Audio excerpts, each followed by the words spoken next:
Queridos hermanos y amigos, bendiciones. Bienvenidos a este su programa, Charlas de Café con Biblia. Buenos días, buenas tardes o buenas noches en el horario que ustedes nos puedan estar viendo.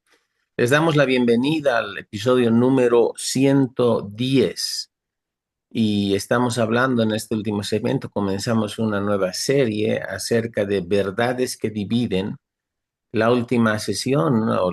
Bueno, el último episodio estuvimos hablando acerca de la salvación, aspectos sobre soberanía y salvación, y abarcamos un poco acerca de cómo es que la corriente doctrinal del calvinismo, en cierto sentido, tiene un entendimiento diferente al que entendemos y creemos que la Biblia enseña acerca de la salvación.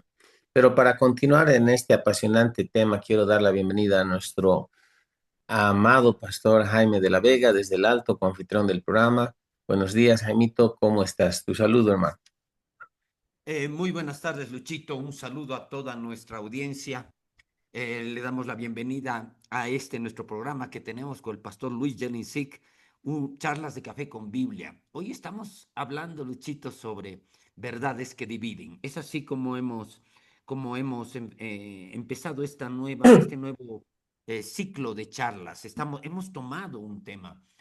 Luchito, no solamente el Ujú. tema de la salvación es una verdad que divide, seguramente habrán otras verdades que vamos a tocar, pero que de alguna manera han creado controversias dentro de la iglesia. Pero ahora estamos hablando de la salvación, ¿no?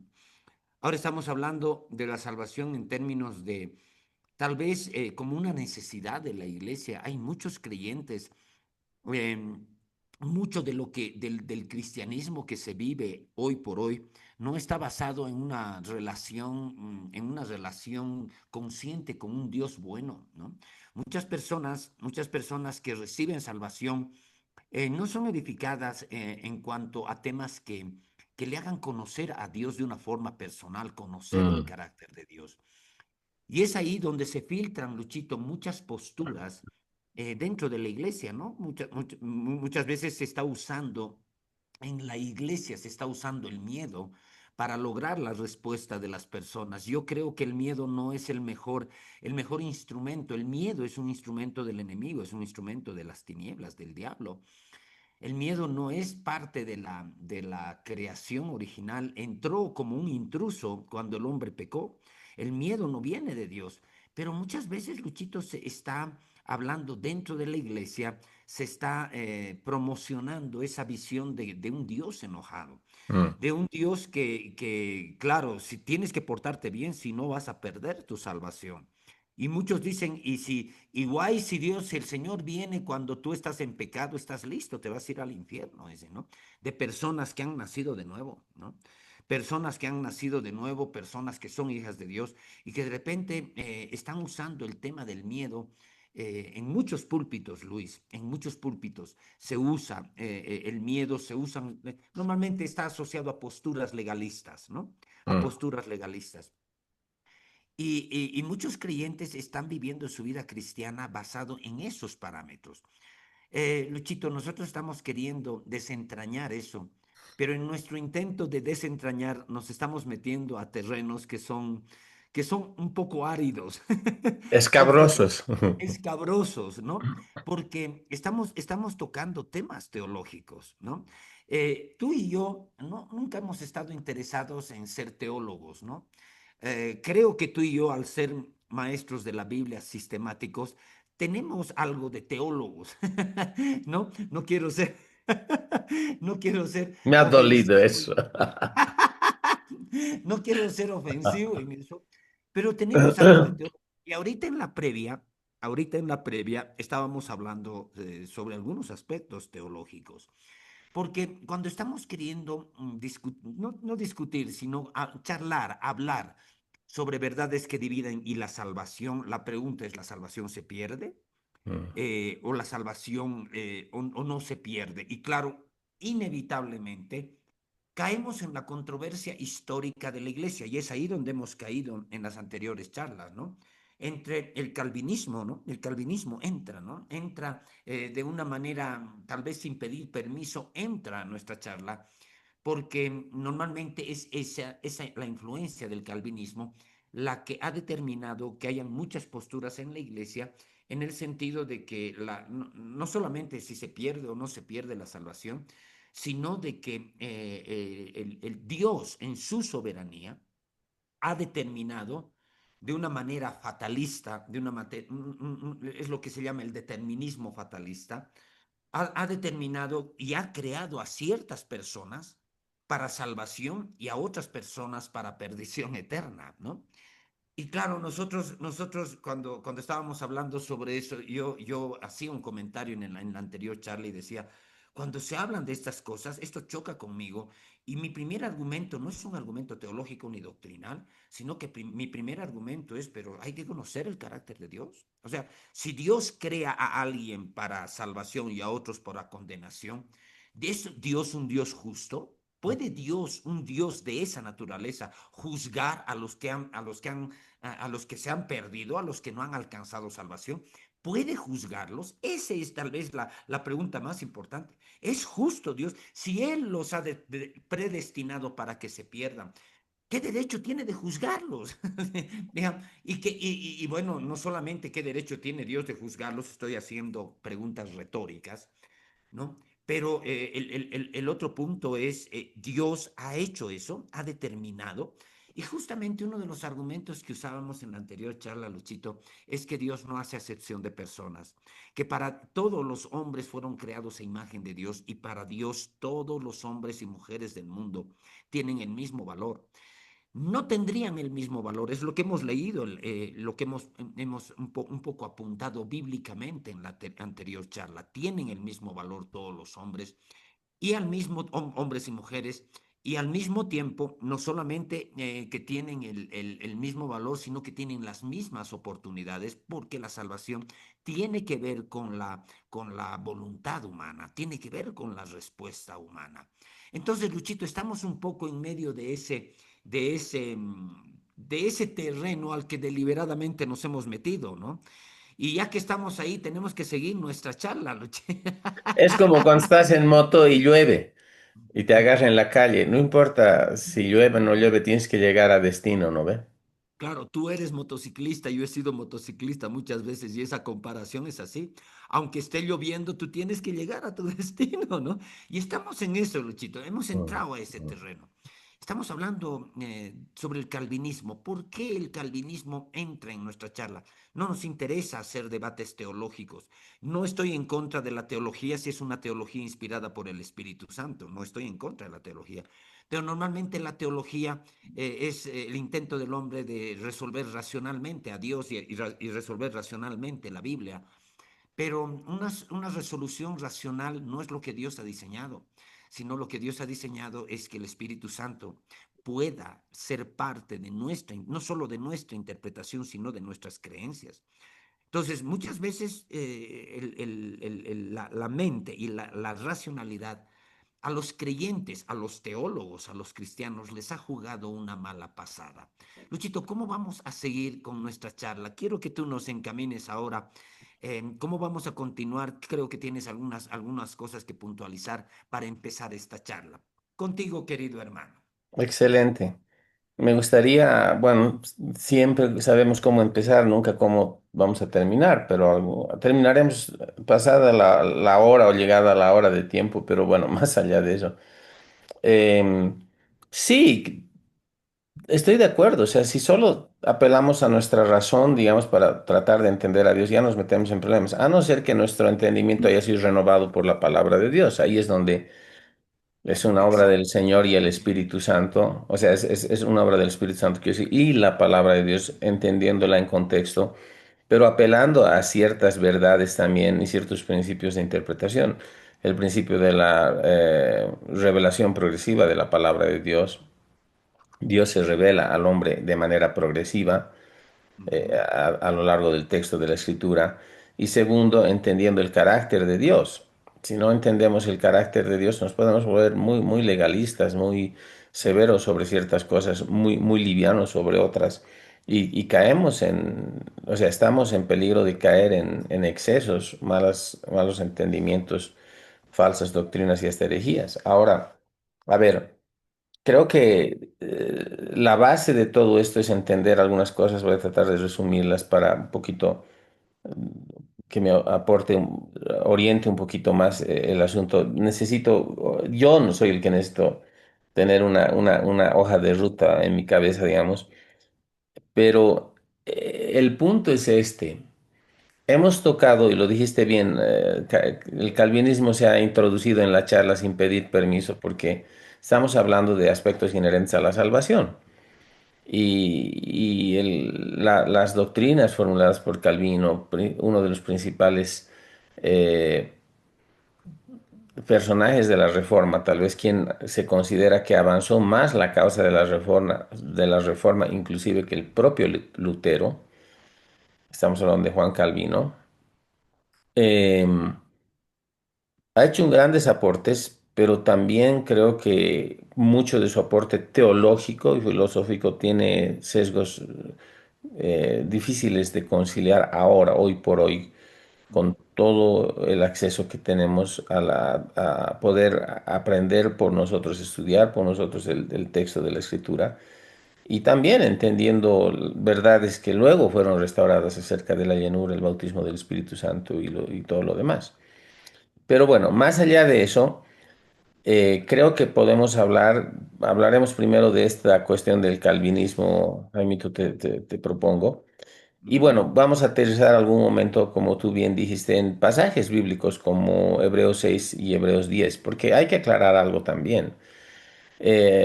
Tratando de sistematizar lo que hemos hablado. Calvinismo se entiende como, o sea, una de las maneras de plantear este debate es, o esta, no debate entre tú y yo, sino de este debate teológico que ha permeado la historia de la iglesia, es el hecho de quiénes son salvos y si van a ser salvos para siempre o si pueden perder la salvación. Entonces ahí hay dos polos muy marcantes, uno que es el calvinista y otro que es el arminianista, Calvino y Arminio, Ujú. proponentes teólogos que uno habla sobre la predestinación desde el punto de vista de la extrema soberanía de Dios. Y digo, creemos en la soberanía porque la Biblia habla de la soberanía y Dios es soberano.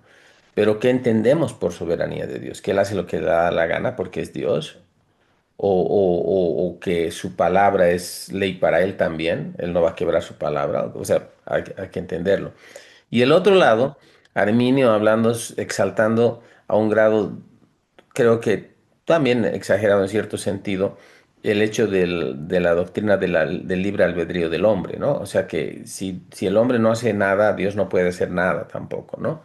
O sea, creo que nosotros nos ponemos más en un término medio, no ujú, por capricho ni conveniencia teológica, sino porque la Biblia habla de ambas cosas, habla de ambos aspectos, de la soberanía de Dios y de el libre albedrío del hombre. Ahora, yo creo que la doctrina de soberanía de Dios halla su balance, su punto de equilibrio con la doctrina del libre albedrío del hombre.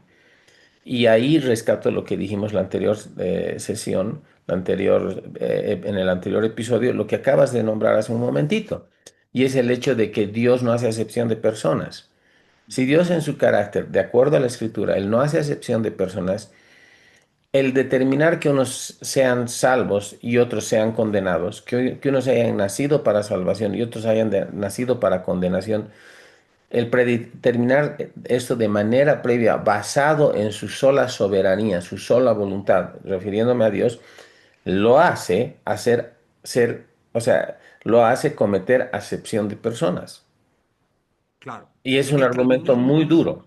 en el calvinismo más secante, Dios estaría haciendo acepción de personas, es lo que Exacto. claro. Ahora, a manera de seguir orientando esto, te propongo, ¿qué significa y qué entendemos nosotros por predeterminación y por elección? Porque ambos términos están en la escritura. Sin embargo, aquellas personas que tienen el sesgo calvinista eh, entienden una cosa totalmente ajena, aunque tratan de justificarla desde una manera mental, digamos, ¿no? Como un ejercicio intelectual. Pero, ¿qué es la palabra? Porque habla de la predestinación. Entonces, Jaimito, tal vez podríamos continuar la charla por ese lado, ¿no? Eh, hay una predestinación en la escritura, está la palabra, hay un sentido en esto, pero ¿a qué se referirá la predestinación en el sentido de la palabra y cuál es el contraste con la predestinación calvinista? Me atrevo a hablar, a responder lo de la calvinista y para que tú luego puedas hablarnos de qué es, cuál es el enfoque que tú ves en la escritura, que es diferente del enfoque calvinista. Entiendo que el calvinismo, hablando de predestinación, atribuye a Dios, en virtud de su soberanía, entre corchetes, a mi modo de ver, extrema, que ellos plantean una soberanía extrema, que Dios tiene un plan previo ya trazado para cada persona, pero que Él, como agente no pasivo, sino activo en la creación y en el desarrollo de la vida del ser humano en la tierra, toma cuidado y ejerce de manera arbitraria, si queremos decirlo así, su propia soberanía para que de manera ineludible el hombre camine en el destino ya predestinado por Dios, en el destino ya establecido previamente por Dios, sin tener lugar a poder contradecir esto. En otras palabras, Dios no solo que tiene un plan previamente elaborado para el hombre,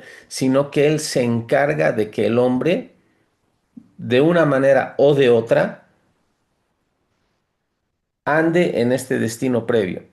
En otras palabras, Dios determina absolutamente todos los detalles en la vida del ser humano, grandes y pequeños. Él ya ha escrito absolutamente todo y el hombre no puede hacer nada para evitar entrar en esta voluntad.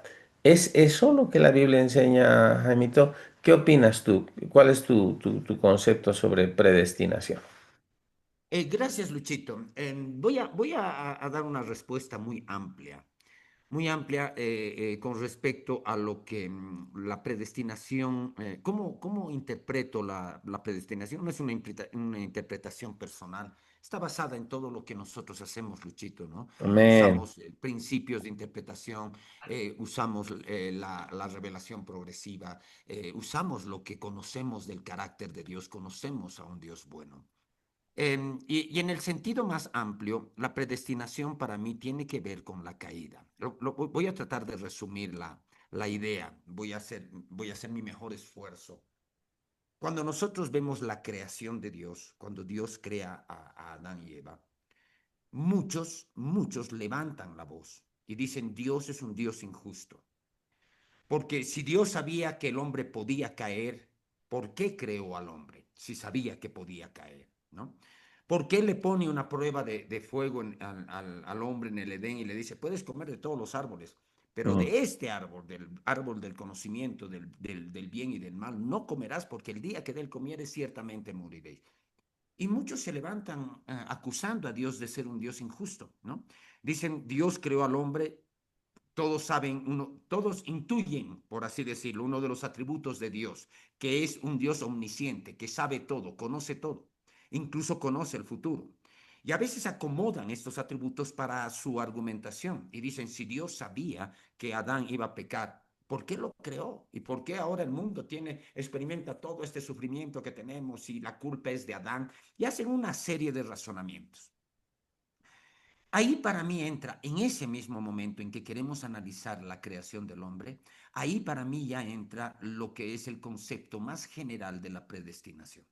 Ahí empieza. Y esto, para explicarlo, yo necesito irme a Primera de Pedro 1:18 y leer hasta el 21. Creo que mi memoria me puede ayudar en esto, ¿no? Pero podemos agarrar, mejor lo agarraremos el texto. Yo quiero leer este texto de Primera de Pedro, sabiendo que fuisteis rescatados, dice, ¿no? Lo voy a leer, sabiendo que fuisteis rescatados de vuestra vana manera de vivir, la cual recibisteis de vuestros padres, eso dice el verso 18, no con cosas corruptibles como el oro o la plata, sino con la preciosa sangre de Jesucristo, como la de un cordero sin mancha y sin contaminación. He citado Primera de Pedro, capítulo 1, versos 18 y 19, ¿no? He citado esos dos. La Biblia dice, sabiendo que fuimos rescatados, eso es sinónimo de redimidos, la redención es un rescate, ujú, sabiendo que fuimos redimidos, podríamos decirle, sin perder el sentido del texto. No con cosas, hemos sido redimidos de nuestra vana manera de vivir, la cual recibimos de nuestros padres, no con cosas corruptibles como el oro o la plata, sino con la sangre preciosa de Cristo como la de un cordero sin mancha y sin contaminación. O sea, ujú, y todos los creyentes, aún los más calvinistas de los creyentes, van a estar de acuerdo en que ese es lo que Dios ha pagado por nosotros y esa es la base de nuestra redención, el precio pagado, el rescate pagado que fue la sangre de su Hijo. Pero lo que muchos ignoran es el verso 20. Luchito, yo en el verso 20 veo las bases de la verdadera interpretación del concepto o la doctrina de la predestinación, una interpretación sana. Porque dice, han sido rescatados con la sangre preciosa, como de un cordero sin mancha, sin contaminación. Pero el verso 20 dice, ya destinado desde antes de la fundación del mundo, pero manifestado en los postreros tiempos por amor de vosotros. Aquí incluso la palabra nos ayuda. Dice, ustedes han sido rescatados y redimidos por la sangre del cordero, pero este cordero había sido destinado. Y es ahí donde yo encuentro el sentido más amplio de la predestinación, ¿no? Ha sido destinado desde antes de la fundación del mundo. Entonces, volviendo al Génesis, volviendo al relato de la creación, cuando alguien me dice Dios es injusto porque creó al hombre sabiendo que iba a fallar, el hombre falló y ahora todos estamos arruinados, tenemos un Dios injusto. Y la verdad es que Dios, lejos de ser un Dios injusto, no solamente voy a argumentar a favor de eso, sino que yo tengo el testimonio interno de un Dios justo. No tengo el testimonio de un Dios injusto, ¿no? Mi más profunda convicción me muestra un Dios justo. mm, Y el asunto es que cuando Dios creó al hombre, yo voy a razonar, ¿no? Sí, cuando Dios creó al hombre, estoy convencido que Dios sabía que el hombre podía fallar. Había la posibilidad. ¿Por qué eso no puede reñirse con nuestra interpretación de la Biblia y con la interpretación de un Dios bueno? Porque sí, está creando a un ser libre. Dios está creando a un ser libre. La libertad que le está dando a ese hombre, muchos la llaman el libre albedrío, ese libre albedrío, esa libertad con la que está creando a ese nuevo ser, que es su mejor creación, está implícitamente poniendo esa posibilidad. La misma creación es un ser libre. Al ser libre puede desobedecer, puede fallar, entonces hay la posibilidad. Entonces ahí yo veo que Dios crea al hombre sabiendo que puede fallar, pero lo crea predestinado para salvarlo. Ahí está el verso de Primera de Pedro 1:20, ¿no?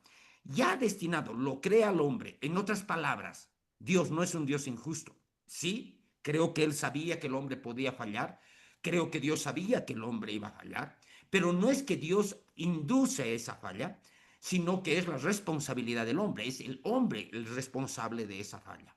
Pero ¿por qué Dios no es injusto? Dios sabía que iba a fallar, Dios crea un ser libre con la posibilidad de fallar, pero ¿por qué Dios no es un Dios injusto? Porque Dios lo crea predestinado para salvación. Esa es para mí la frase más que describe la predestinación en su sentido más amplio. En otras palabras, diciéndolo de otra manera, Dios crea al hombre con la posibilidad de que él falle, pero la creación está respaldada por la redención. Eso es lo que yo veo en la Biblia.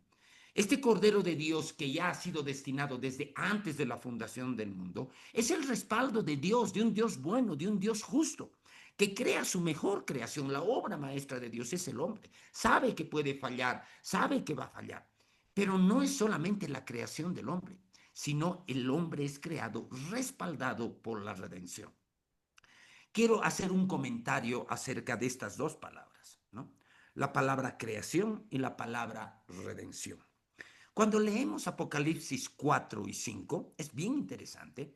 Al final del capítulo 4 de Apocalipsis se habla de, bueno, por si acaso, los capítulos 4 y 5 de Apocalipsis muestran a la iglesia cuando ha sido arrebatada. Esa es mi interpretación más importante de ese pasaje del Apocalipsis. No voy a entrar en detalles. Pero Apocalipsis 4 y Apocalipsis 5 muestran a la iglesia cuando ha sido arrebatada y muestran a la iglesia en el cielo. Eso es lo que pasa en el capítulo 4 y 5 de Apocalipsis. En el capítulo 4, la Biblia termina diciendo que nosotros vamos a alabar a Dios por la obra de la creación. Lo puedo leer porque está por acá, ¿no? Dice en Apocalipsis, voy a leer desde el verso 10, 4:10 dice, los 24 ancianos se postran delante del ser que está sentado en el trono, esto es el Padre, y adoran al que vive por los siglos de los siglos y echan sus coronas delante del trono diciendo, Señor, digno eres de recibir gloria y honra y poder, porque tú creaste todas las cosas y por tu voluntad existen y fueron creadas. Mm.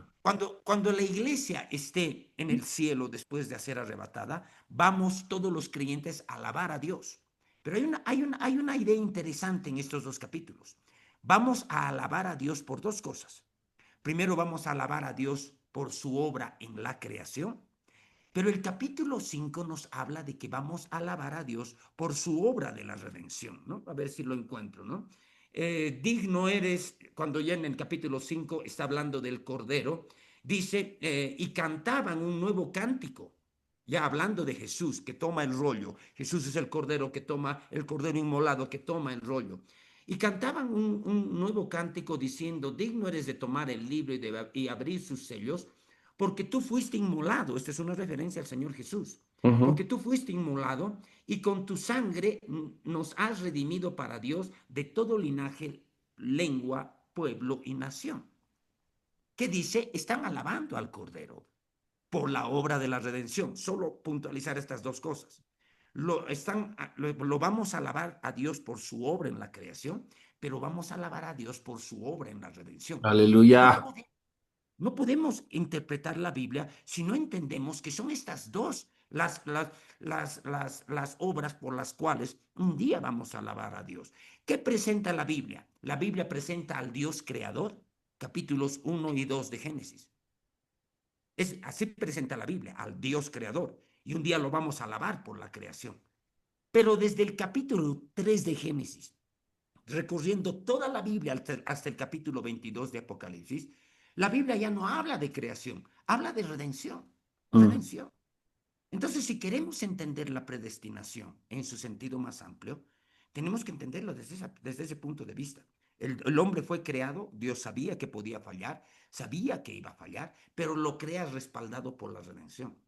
Y fíjense, Dios en su obra de la creación solamente está mostrado en dos capítulos de la Biblia. Todo el grueso de la Biblia nos muestra al Dios redentor. Y es la redención el acto o el proceso o el plan más glorioso de Dios que nos muestra esta idea que yo tengo.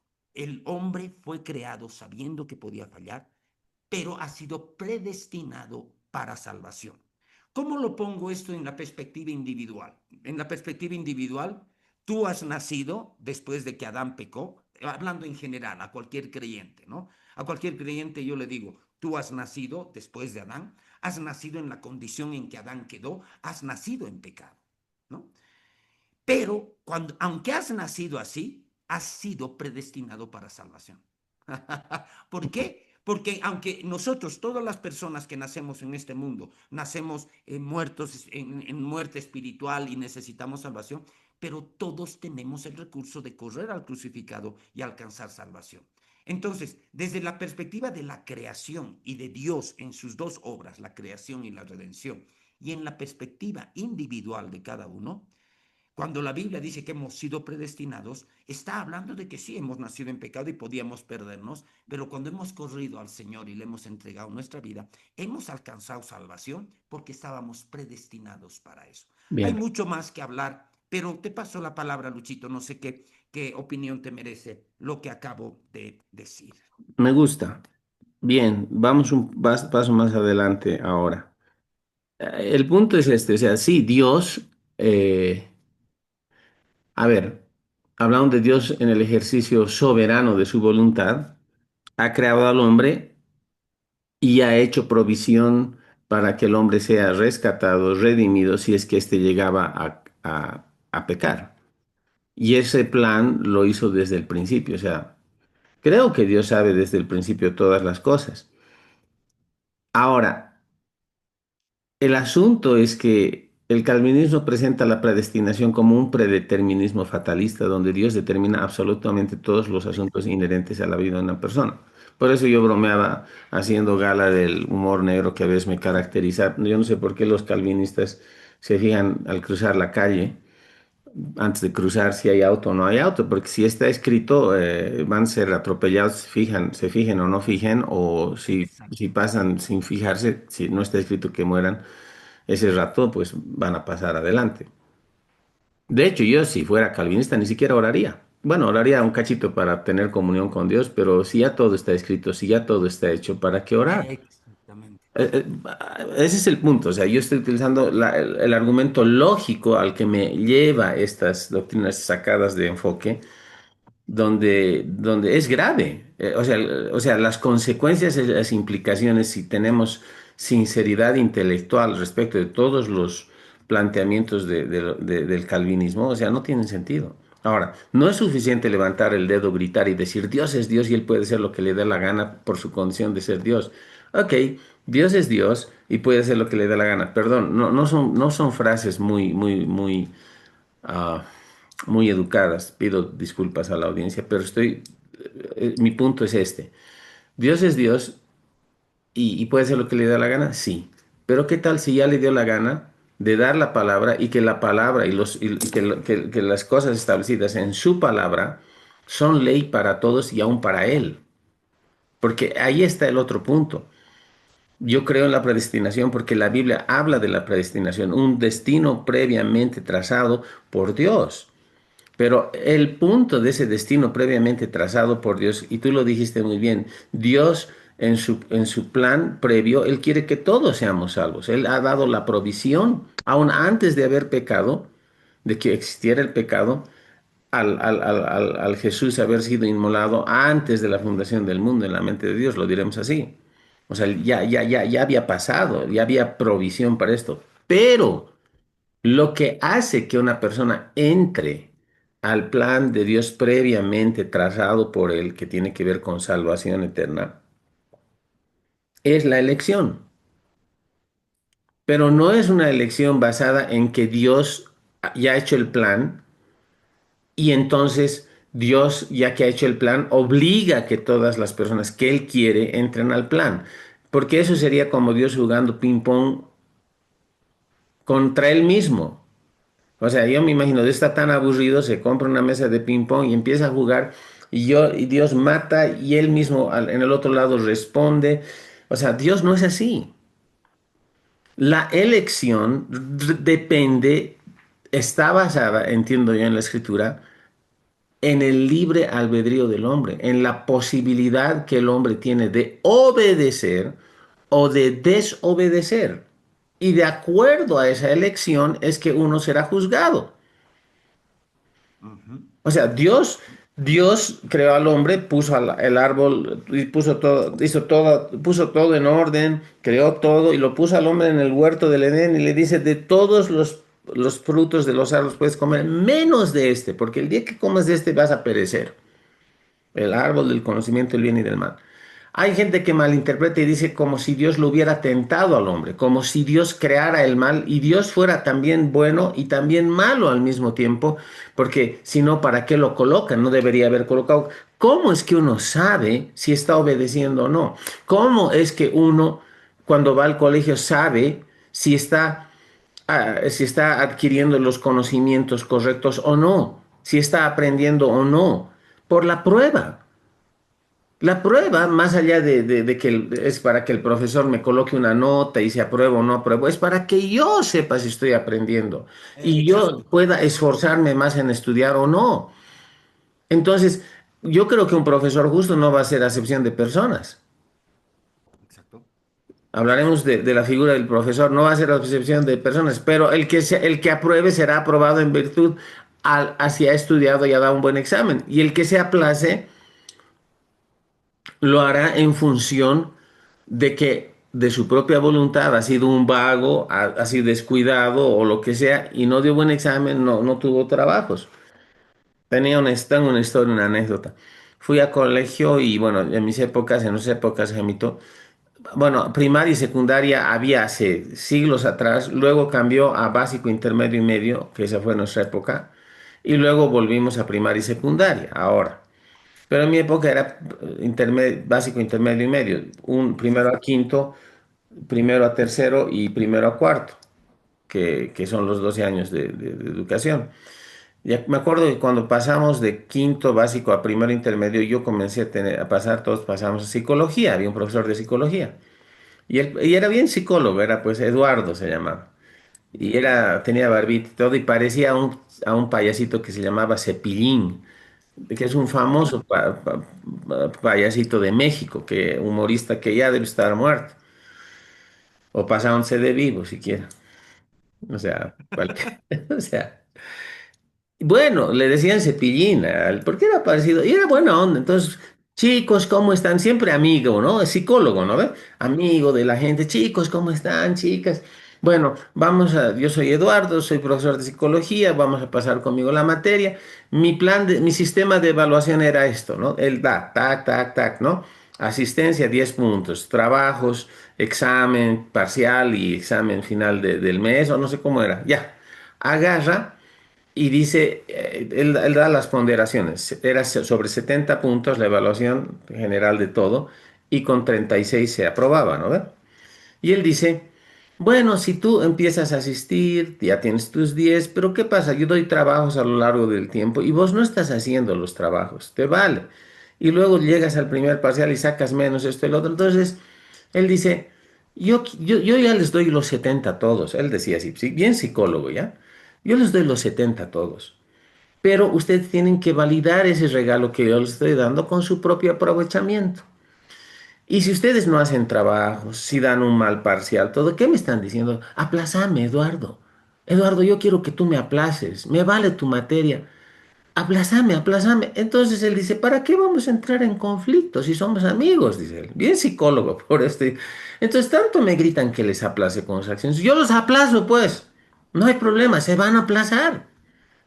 Y yo todo el curso se miraba rayándose, porque no es que él quiera aplazar, pero el abordaje psicológico, vuelvo a decir, te dice el profe de psicología, él iba a evaluar nuestro propio desempeño basado en nuestra propia voluntad y nuestra propia elección. Ese es mi punto. Iba a haber gente que iba a aprobar e iba a haber gente que iba a ser aplazada por su propio desempeño, por su propio aprovechamiento. Y ahí no tiene nada que ver el deseo de él de que nadie se aplace, porque no voy a decir que Eduardo era Dios, mi profesor, pero es una buena figura para entender que qué es lo que nos permite entrar en el plan de Dios. Es nuestras propias elecciones, es rendir nuestra vida a Cristo. Entonces, la soberanía de Dios tiene su tope o se entra en un balance con el libre albedrío del hombre. Dios no iba a obligar a Adán a que no comiera, pero era necesario una instancia donde el hombre fuera probado en su deseo y en su voluntad de obedecer a Dios o no. Y el hombre se aplazó. Un árbol, un fruto, una mordida y todo se fue a la lona. Ahora, esa es la caída fruto de la desobediencia, como muchos, y principalmente más que tú y yo nos adherimos, dicen la alta traición de Adán, ¿no? Porque él Ujú. era el prototipo, Adán y Eva. Pero ¿qué pasa? Aún a pesar de esto, había ya un plan prefijado de redención y rescate a través de la obra perfecta de Jesús, el postrer Adán. Es lo que la Biblia enseña. Entonces, para Dios, Dios no puede. A ver, entendamos que el hombre, no, el ser humano es de un orden diferente al de los ángeles, al de los animales y todo lo demás. Y eso tiene que ver con el hecho de que una característica del ser humano es que tiene libre albedrío, tiene la capacidad de elegir, de escoger. Y la escritura está, por así decirlo, plagada de ejemplos de esto, de consecuencias de obediencia y desobediencia. De hecho, el fundamento de la ley de Moisés está basado en mérito, en obediencia o desobediencia, y las maldiciones que vienen como consecuencia de la desobediencia y las bendiciones que vienen como consecuencia de la obediencia. No tendría sentido que Dios prefijara de manera determinista, tomando un control y un ejercicio totalmente sacado de foco de su extrema soberanía, de que Él estableciera que el pecado va a ser castigado de manera irremisible, pero que Él mismo fuera el que obrara que la gente pecara. Porque eso es lo que al final el calvinismo plantea, que unos serán salvos porque Dios los escogió para salvación y otros serán condenados porque Dios los puso para condenación, solo para probar que Él es Dios. Y antes de pasarte, Jaimito, me ascribo, porque algunos dicen, sí, pero es el calvinismo extremo, yo no soy tan así, eso ha evolucionado. No, hay que ir a las fuentes. ¿Qué creía Calvino? En una traducción de su libro de la institución de la religión cristiana, alguien le llama las institutas de la religión cristiana, libro 3 capítulo 21 verso 5 dice, llamamos predestinación el eterno decreto de Dios por el cual hubo por bien determinar lo que acerca de cada hombre él quiso que aconteciese, pues él no quiso crear a todos los hombres en igual condición. La Eso Biblia, es una barrabasada, ¿no? sí, pero es lo que Calvino escribe y creía. Y luego dice, Dios preordenó a unos la vida eterna y otros la condenación eterna. Entonces, si Dios ya ha preordenado, esta persona ya preordenada, no importa lo que haga, si es preordenado para la salvación, va a ser salvo. Y si uno es preordenado para la condenación, no importa lo que haga, no importa si se arrepiente, no importa si hace buena letra, no importa nada, es para condenación. Ahora, nota importante, la salvación es una obra de gracia divina, ¿no? Y nuestra fe personal en Cristo nos conecta a esa gracia. Somos salvos no por obras, sino por gracia a través de la fe en Jesucristo. Pero bueno, estamos poniendo todo en el balance y como bien dice Jaimito, es una barra basada. Calvino creía esto. Y cualquier calvinista que pocos leen esto, la verdad, tratan de explicarlo racionalmente levantando el dedito, bueno, irracionalmente en realidad, levantando el dedito y diciendo, Dios es Dios y Él puede hacer lo que Él quiera porque Él es Dios. De acuerdo, pero Dios ya eligió qué iba a hacer. ¿Y qué iba a hacer? Iba a dar libre albedrío y nos iba a dar la palabra, porque nosotros vamos a ser juzgados por la palabra. La palabra de Dios nos juzga. El alma que pecare, esa morirá. Romanos Claro. 3:23 y luego paso contigo, Jaimito. Romanos 3:23. Me gusta esta charla, se vuelve un poco más densa, pero Sí, es buena, o sea, es necesaria. es importante, creo que es importante. Romanos tres Háblame, veintitrés háblame. dice, todos han pecado y han sido destituidos de la gloria de Dios, dice, ¿no? Ahora eso es todos en Adán. Esa es la consecuencia de la humanidad caída. Ahora, en Romanos 6:23 dice, porque la paga del pecado es muerte. Mas la dádiva de Dios es vida eterna en Cristo Jesús, Señor nuestro. Lo leeremos bien. Dice, la paga del pecado es muerte, esa es la condenación. Todos morimos en Adán, o sea, todos nacemos con naturaleza pecaminosa. Es lo que yo creo, entiendo, por eso es que pecamos, somos llevados por esa naturaleza. Pero dice, más la dádiva de Dios es vida eterna en Cristo Jesús, Señor nuestro. Entonces no es Dios mandando a unos haciendo que el hombre peque, que todos mueran y él, hay, inclusive, o sea, es que Dios no es narcisista. Muchos creen que Dios es narcisista y es tóxico. No, dice, yo te mando que obedezcas y yo voy a hacer que me obedezcas porque no te voy a reventar. Pero, y aparte de eso, porque quiero reventarte, yo ya preordenado, prefijado y predeterminado que tú me desobedezcas, porque yo voy a demostrarte que yo soy Dios. Dios no es así. Ahora, ¿qué dice la NTV? Romanos 6:23, pues la paga que deja el pecado es muerte. Listo.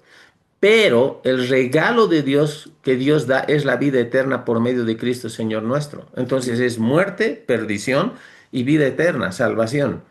Él tiene el plan, Él tiene el deseo, Él ha dado la manera de obtener redención. Lo has ilustrado sumamente bien, Jaimito, gloria a Dios. Pero ahí está uno eligiendo. Contigo, hermano.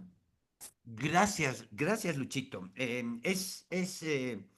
Es importante esta charla. Sé que tenemos el mismo sentimiento, es un poco densa, ¿no? Estamos tocando algunas cosas densas, pero ¿sabes qué me gusta? Que tenemos esa actitud siempre de explicar las cosas, ¿no? Estamos hablando algunas cosas Sí. densas, pero lo estamos haciendo en un lenguaje asequible, ¿no? Estamos hablando de teología y nosotros no somos tan dados a hablar de teología. Pero hablando de esto, Luchito, de este determinismo fatalista, me gusta esa expresión que describe el calvinismo desde su más radical postura, digamos, ¿no? Un determinismo fatalista que dicen que Dios ha determinado todo, ¿no? Dios ha determinado, si pasa, por ejemplo, a ver, un hecho muy reciente aquí en la ciudad del Alto, el viernes anterior, hace 6 días, ¿no? Que se ha accidentado en el aeropuerto del Alto, algo que a mí me impresiona porque soy alteño y porque me gustan mucho los aviones, pero también me impresionan mucho sus accidentes, ¿no? Mm. Esos tres factores hacen que para mí sea una noticia muy importante de resolver qué ha pasado y demás. Pero hubo un accidente en el Alto, un avión Hércules, se salió en un avión de carga, había una cuestión complicada con que llevaba valores del Banco Central, billetes del Banco Central, pero resulta que termina accidentándose, mata a 24 personas y más de 30 heridos, ¿no? Y familias destrozadas, desgarradas y todo, ¿no? Y claro, el determinismo fatalista está diciendo que Dios ha determinado todo eso. Que ya Hay estaba personas escrito. que ya estaba escrito, claro. O sea, yo digo, ¿Dios es así? ¿Dios ha determinado que esas 4 personas mueran? ¿Esas 24 personas mueran? Dios ha determinado. O sea, ya estaba escrito. Luchito, eso es. Seguí. Dime. Ahorita te voy a acordar, pero seguí. Pero, Luchito, eso se choca con la imagen de un Dios bueno, de un Dios justo, ¿no? Muchos dicen que no se mueve una sola hoja de un árbol si no lo ha determinado Dios ahora en este mundo. Muchos ¿Qué dicen eso y pasa? sabes, hermano, yo he sacudido mi Biblia varias veces. Mira, he agarrado la Biblia. Tengo Biblia digital aquí, que nadie entre en nervios. Leo la Biblia. Yo he sacudido así, hermano. He buscado así. He dado la vuelta. Nada, che. No hay ese verso. Pero es que no hay, claro. El asunto que, Luchito, es que a eso llega el calvinismo. Yo siempre voy a aclarar que respeto mucho la figura histórica de Calvino, pero el calvinismo es algo que realmente le ha hecho mucho daño a la iglesia. Yo lo atribuyo más a sus seguidores que al propio Calvino, pero el asunto es que el calvinismo, en su más acentuada expresión, habla de este determinismo. Ahora, yo quiero hacer un razonamiento, ¿no? Cuando Dios promete la redención en Génesis 3:15, que es la primera promesa de redención, cuando el hombre cae, Dios lo busca al hombre, ¿no? Muchos dicen que que el hombre cometió un pecado imperdonable, ¿no? Que fue el pecado de alta traición y era imperdonable. Estoy de acuerdo que era un pecado de alta traición, porque el hombre le entrega la autoridad que Dios le dio a él, se le entrega al diablo, y estoy de acuerdo que fue un pecado de alta traición. En lo que no estoy, en lo que estoy en desacuerdo totalmente es que era un pecado imperdonable. Si hubiera sido un pecado imperdonable el pecado de alta traición de Adán, no estaríamos ahorita No charlando. hubiera sido redimible, Claro, el hombre rescatable. no hubiera podido ser redimido. Exacto, exacto. Y yo no veo que haya sido un pecado imperdonable. Fue alta traición, pero no fue imperdonable. Dios perdona a Adán. De hecho, lo justifica. Sacrifica animales, desecha las hojas de higuera con las que ellos se cubrieron y les da una túnica de pieles que es la provisión de Dios basada en un sacrificio. Ahí se establece el principio, ¿no? El principio de la justificación. El hombre va a ser justificado, es una figura, va a ser justificado sobre la base de la muerte de un inocente.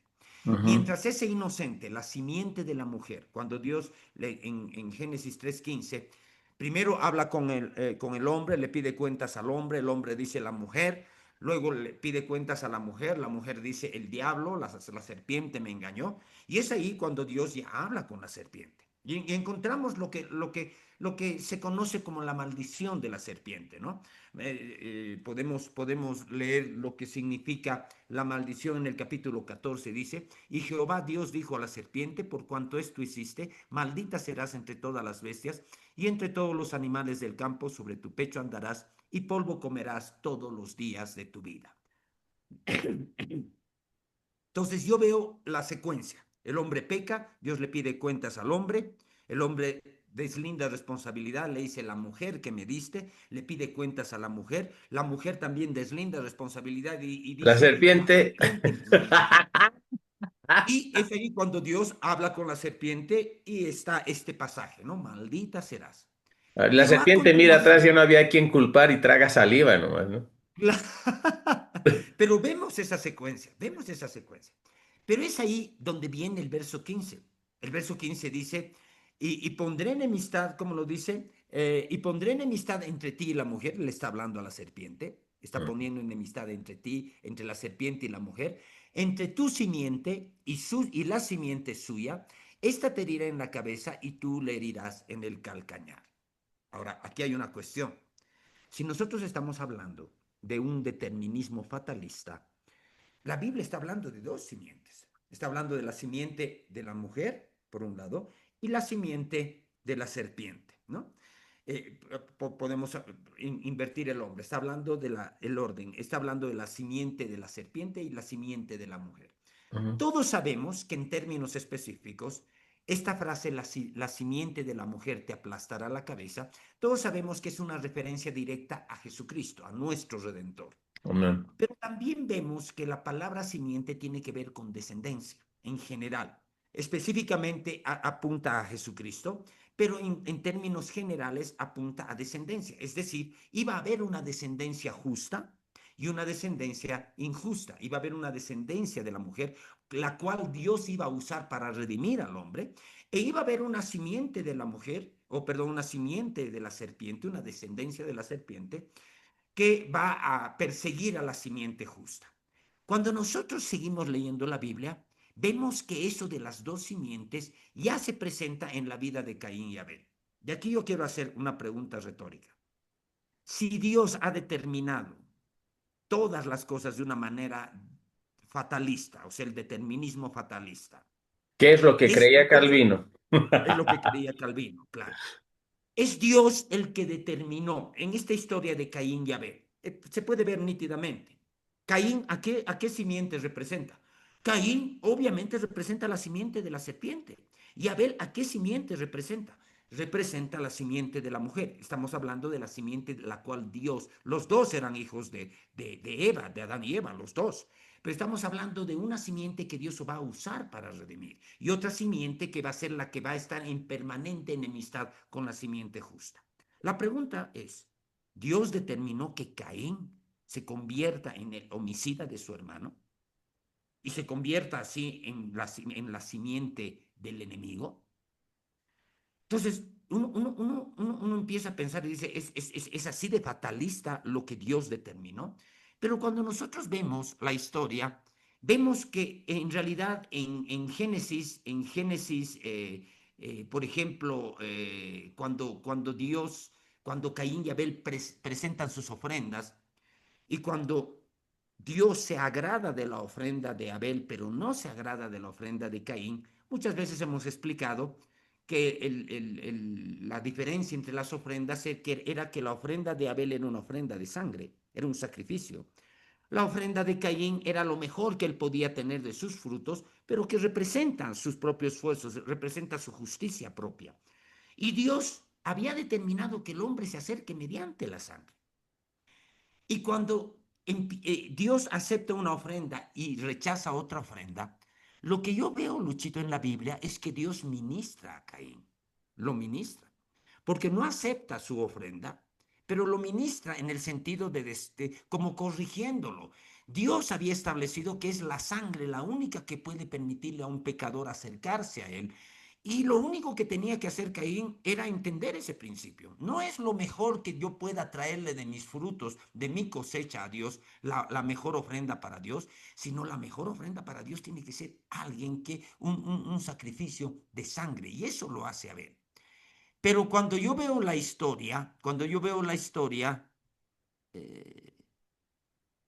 cuando yo veo la historia, yo veo que en Génesis 4, 5 y 7, voy a leer, dice, pero Dios no miró con agrado a Caín y a la ofrenda suya, y se ensañó Caín en gran manera y decayó su semblante. Entonces Jehová dijo a Caín, ¿por qué te has ensañado? Aquí yo veo a Dios ministrando a Caín. Mm. Estás rechazando su ofrenda, pero Dios lo está ministrando, le está haciendo preguntas, ¿por qué te has ensañado? ¿Y por qué ha decaído tu semblante? Y el verso 7, Dios sigue ministrando a Caín, Dios está ministrando a Caín. Caín todavía en ese momento no pertenece a la simiente de la serpiente. Está siendo ministrado por Dios. El verso 7 dice, si bien hiciereis, no serás enaltecido, y si no hicieres bien, el pecado está a la puerta. Con todo esto, a ti será su deseo y tú te enseñorearás de él. Yo veo a Dios ministrando a Caín. El asunto es que después del verso 6, recién la Biblia muestra que Caín se levanta contra su hermano y lo mata. Ujú. Es decir, no recibe la administración de Dios porque Dios lo está ministrando. Le está diciendo, ¿por qué te está contrariando esto? Y está hablando de pecado. El pecado está a la puerta. En otras palabras, sin entrar en más detalles, Dios le está tratando de corregir a Caín con su corazón de Dios. ¿En qué momento Caín y por qué Caín se convierte en la simiente de la serpiente? Es por una decisión de él. Y normalmente lo que yo veo en esta historia es la ofensa, ¿no? Caín se ofende. Ahora se ofende con la persona equivocada, se ofende con su hermano, ¿no? Pero su hermano no le hizo nada a Caín. Cuando vemos la historia, Abel no le hizo nada a Claro. Caín, no le hizo nada. Sin embargo, él se ofende con su hermano, hasta tal punto se ofende que lo mata. Ujú. La ofensa, de hecho, eso estaba explicando en el mensaje del domingo, la ofensa es una trampa de Satanás. El diablo utiliza esto de las ofrendas para hacerlo caer en la trampa de la ofensa a Caín. Y Caín, aunque Dios lo ministra, aunque Dios trata de corregirlo, Caín Él elige matarlo. él elige matarlo. Él decide matarlo. Él decide recibir la ofensa, si lo vemos desde el punto de vista de la ofensa. Se ofende con su hermano, una trampa del diablo, y él decide matarlo. En el momento en que él toma esa decisión, en ese momento se convierte en la descendencia de la serpiente, ¿no? Ahora, Mm. Abel es muerto y más adelante nosotros vemos que en el capítulo 5 es restituida por medio de Set, el hijo Set. La simiente justa es restituida, ¿no? Set significa sustitución, es decir, la Biblia muestra que la simiente, o sea, Abel, que fue matado, es sustituido por Set, ¿no? Ahora ahí podemos entrar Claro. en muchas cosas que ahorita, muchos detalles que en este momento no podemos verlos, ¿no? Pero resumiendo, si nosotros vemos la historia de Caín y Abel, es Dios quien determinó que Caín sea parte de la simiente de la serpiente y Abel sea simiente No. de la mujer. No, son sus propias decisiones. Por si acaso, sin entrar en mayores detalles, veo la misma figura con los dos primeros reyes de Israel. La misma figura. Saúl un día se ofende con David. Saúl era el rey. Mm. David ya había sido ungido para ser rey, pero todavía no ejercía como Ujú. rey. Pero llega un momento en que Saúl persigue a David. Vemos la Biblia, vemos varios capítulos de Samuel en que en realidad Saúl está empeñado en matar a David. Y veo la misma historia. Ahí veo las dos simientes. Siglos después veo las dos simientes. La simiente de la serpiente, encarnada por Saúl, y la simiente de la mujer, encarnada por David. La Bien. simiente de la mujer de la cual iba a venir el Redentor, Sí. ¿no?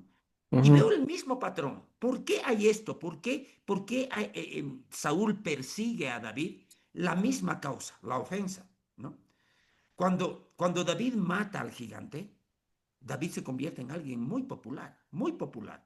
Y entrando a una ciudad, Saúl y David escuchan que las mujeres cantan una canción. La Biblia no menciona cuál era la melodía de la canción, no menciona su ritmo, no menciona, pero sí menciona la letra de la canción, ¿no? Y después de matar al gigante Goliat, entra Saúl, David y todo su ejército a una ciudad y las mujeres de la ciudad están cantando una canción que ofende a Saúl. Porque Ujú. dice, Saúl mató a sus miles y David a sus 10,000. Y Mm. ahí se ofende él. Dice, a mí me están atribuyendo solo miles y a David le están atribuyendo 10,000. Solo le falta el reino, entonces hay que matar a David. Veo la misma historia. ¿Por qué Saúl se convierte en simiente de la serpiente? Porque Dios determinó. No, él se ofende y Claro. él decide. Luchito, hay muchas cosas más para hablar en esta línea de razonamiento, pero te quiero pasar la palabra, ¿no? Sí, ya estamos Esa sobre la hora. Ya Dale, estamos sobre Luchito. la hora, Jaimito, y es interesante porque hay que escarbar, ni siquiera hemos abierto en Hebreos. No, no hemos abierto Pero todavía el algún libro. rato vamos a llegar, hermanos, no se preocupen, sigan con nosotros. Pero para cerrar ya lo mío, Jaimito, te sugiero, te pido, puedas luego dirigirnos en oración, porque mira que Correcto. ya creo que es 1 hora y 2 minutos más o menos, por ahí estamos. Sí, Pero 1 hora más o menos yo creo que eh, es. para cerrar la idea, existe una predestinación y existe una elección. La predestinación se refiere al destino previo, la voluntad de Dios siendo ejercida aún en el haber provisto una opción de redención a través del sacrificio de Jesús que nos rescatara del pecado y de las consecuencias de este en nuestras vidas. Eso es uno. Pero también existe una elección y la elección no corresponde a Dios, la elección nos corresponde a nosotros. Esa es la gran diferencia con el calvinismo. El calvinismo sostiene la predestinación fatalista en el sentido de que Dios ya ha determinado previamente absolutamente todos los aspectos, las decisiones, las cosas. Entonces era Dios por causa de Dios fue que Caín mató a Abel, por causa de, de Dios Saúl tuvo celos de David y trató de matarlo también. O sea, ahora cierro con esto. Cuando tú le dices eso a una persona que no conoce a Dios y esta persona es medianamente inteligente, no va a querer aceptar a Dios, porque esta doctrina difama a Dios, le crea una mala fama.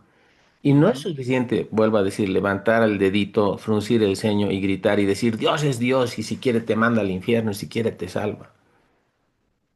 O sea, ¿cómo le puedo ministrar salvación a una muchacha que, digamos, por situaciones de la vida ha sufrido abuso sistemático de parte de algún, abuso sexual sistemático de algún pariente o lo que fuera, ha tenido situaciones duras en la vida y decirle que Dios ha estado detrás de cada una de esas cosas que Dios ya había predeterminado?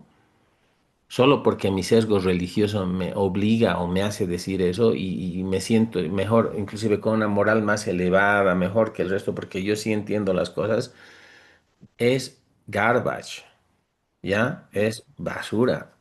Discúlpenme, hermanos, Dios no es así. Uno elige y podemos continuar luego hablando de esto en Deuteronomio 30, podríamos tal vez retomar la próxima charla, pero... creo que hemos hablado cosas poco profundas, o sea, un poco densas, quiero decir, no poco profundas, de hecho son profundas, densas, pero creo que son útiles también para motivar una reflexión bíblica, Pastor Jaimito. Y sentido común también, ¿no? El menos común de los sentidos entre muchos, lamentablemente. Tus palabras de cierre y bueno, a tiempo de despedirme yo, hermanos, gracias por la paciencia que nos tienen. Coloquen like, síganos, comenten, compartan los contenidos con otras personas y estaremos llegando a más personas también. Que Dios les bendiga. Jaimito, adelante, man. Gracias, Luchito. Terminaremos nuestra charla de hoy simplemente haciendo alguna puntualización final, ¿no? Luchito, en realidad es triste porque la historia de la iglesia nos muestra tristemente que la reputación de Dios no ha sido destruida en el mundo, sino que la reputación de Dios ha sido destruida y dañada en la propia iglesia. La iglesia ha dañado la reputación de Dios. El difamar a Dios, estas ideas del determinismo fatalista y demás, Luchito, a mí me suenan insultantes. Como que fueran, digamos, posturas insultantes a Dios. Pero son posturas dentro de la iglesia. Ujú, Y es ahí donde nosotros, Luchito, con el llamado que tenemos, con nuestro trasfondo de Word of Faith, de palabra de fe, del movimiento de fe, tenemos nuestra labor, o sea, una de nuestras misiones es precisamente ministrar la palabra. No, nosotros no convencemos a nadie, nosotros somos instrumentos y el Espíritu Santo tiene que convencer a las personas de cuál es el verdadero carácter de Dios, ¿no? Luchito, a mí me da pena, pero la reputación de Dios ha sido destruida, ha sido dañada dentro de la iglesia, ¿no? Con todas estas doctrinas. Y muchas personas tienen una idea distorsionada de Dios y al tener del carácter, de su carácter. Y al tener una idea distorsionada no pueden tener una relación sana y productiva con Dios. No pueden tener una relación sana y productiva porque están relacionándose con un Dios en base a una idea distorsionada, ¿no? Mm. Luchito, tal vez el lenguaje, algo que me gustaría con lo que empecemos el próximo, y seguramente muchas cosas vamos a hablar, pero algo que me gustaría tocar es lo que dice en Efesios, porque en Efesios 4 dice, cuando nosotros habla de la predestinación y la elección, dice, según nos escogió en él antes de la fundación del mundo, para que fuésemos santos y sin mancha delante de él. ¿No? Efesios La uno Biblia está cuatro, ¿no? diciendo 1:4. Ujú. Solamente esto lo dejo para nuestra próxima charla. La Biblia dice, según nos escogió. Las doctrinas la doctrina de la predestinación va muy de la mano con la doctrina de la elección. Te predestinó para esto o te eligió para esto. Son doctrinas que van de la mano. Incluso puede ser parte de una misma doctrina, ¿no? Ujú. Pero la Biblia dice algo muy importante. Según nos escogió en Él. Ese Él es Jesucristo, ¿no? ¿Quiénes son los escogidos? Los que todas las personas que estamos en Cristo, ¿no? Y Luchito, tal vez a partir de eso nosotros podamos desentrañar desde la perspectiva individual, ¿cómo debemos entender los creyentes que hemos sido predestinados o que Dios nos escogió en Cristo? Simplemente una idea. Para estar en Cristo necesitas tomar una decisión, porque estar en Cristo significa haber nacido de nuevo. Y nacer de nuevo significa tomar una decisión. Entonces, Luchito, ahí solamente sobre la base de esa expresión, nos escogió en él, se puede argumentar mucho a favor de que en realidad cuando la Biblia habla de escoger, de escogidos, de elegidos, de escogidos, está hablando de personas que están en Cristo. Y para estar en Cristo, cada uno necesita tomar una decisión. Y los elegidos o los escogidos de los que muchos pasajes hablan son aquellos que han tomado una decisión por Cristo, ¿no? Entonces, tal vez ahí, Luchito, podamos nosotros enganchar algunas ideas en la próxima charla. De Amén. momento, terminemos nuestra charla de hoy dándole gracias a Dios, ¿no? Dándole gracias a Dios. Oraremos. Padre Celestial, te bendecimos en este momento con Pastor Luis. Estamos agradecidos de estar terminando una nueva entrega de este programa. Padre, que tú has puesto en nuestro corazón tantas cosas para charlar, para hablar, y te damos gracias, Dios. Estamos tocando temas importantes. No nos interesa hacer demostración de elocuencia o de erudición. Nos interesa hablar estas cosas para ministrar Sí, a señor. los hermanos que nos siguen, a las hermanas que nos siguen. Sí, Queremos señor. hablar esto para ministrarle al creyente de hoy temas bíblicos que puedan reforzar la imagen de un Dios bueno, un Dios justo. Un día, Señor, uno de los discípulos de Jesús, Felipe, cuando Jesús hablaba del Padre, Felipe le dijo, muéstranos al Padre y nos basta. Y el Señor Jesús le dijo, Felipe, tanto tiempo estoy con ustedes y no me habéis conocido. El Mm. que me ha visto a mí, ha visto al Padre. Señor, que todos nosotros como creyentes veamos en Jesucristo, en su caminar aquí en la tierra. Veamos a Jesucristo en la revelación posterior a su ministerio que está en las epístolas, en el libro de los Hechos y en las epístolas. Veamos a Jesucristo como aquel redentor que tú has mandado para que nosotros podamos ser salvos. Dios Todopoderoso, te pido en el nombre de Jesús que todos los que nos escuchan en estas charlas puedan recibir una administración acerca de tu carácter, acerca de quién eres tú Mm. y cuál es tu carácter, Dios Todopoderoso. Ayúdanos a desmantelar estas ideas y estas doctrinas falsas, no por un afán de erudición, no por un afán de sobresalir, sino ayúdanos a desmantelar para que las personas, los hermanos y hermanas que nos siguen, puedan ser ministrados por tu verdad, puedan conocerte a ti, puedan conocer tu carácter, puedan conocer al Padre de las luces, de quien vienen todas las cosas buenas, de quien viene toda buena dádiva y todo don perfecto. Dios Todopoderoso, tu reputación, Padre Celestial, a lo largo de los siglos, ha sido dañada y ha sido destruida en la propia iglesia. Mm. Ayúdanos desde donde nosotros podemos Oh, Señor, actuar y poderoso. desde Mm. donde nosotros podemos influir. Ayúdanos a hablar y a aclarar los aspectos de una reputación destruida ante un pueblo que necesita toparse con un Dios bueno, con un Dios justo, con un Dios redentor, no solamente un Dios creador, y con un Dios bueno. Gracias, Padre. Te damos gracias, te pedimos una bendición especial para todos los que vean estos programas, en el nombre de Sí, Jesús Señor. nuestro Señor. Sí, Señor. Amén. En el nombre de Jesús. Amén. Gloria a Dios. Amén. Amén, Jaimito. Hermanos queridos, bendiciones. Será hasta nuestra próxima charla. Chao, Jaimito. Dios te bendiga. Un saludo a toda nuestra audiencia. Hasta la próxima. Amén. Bendiciones.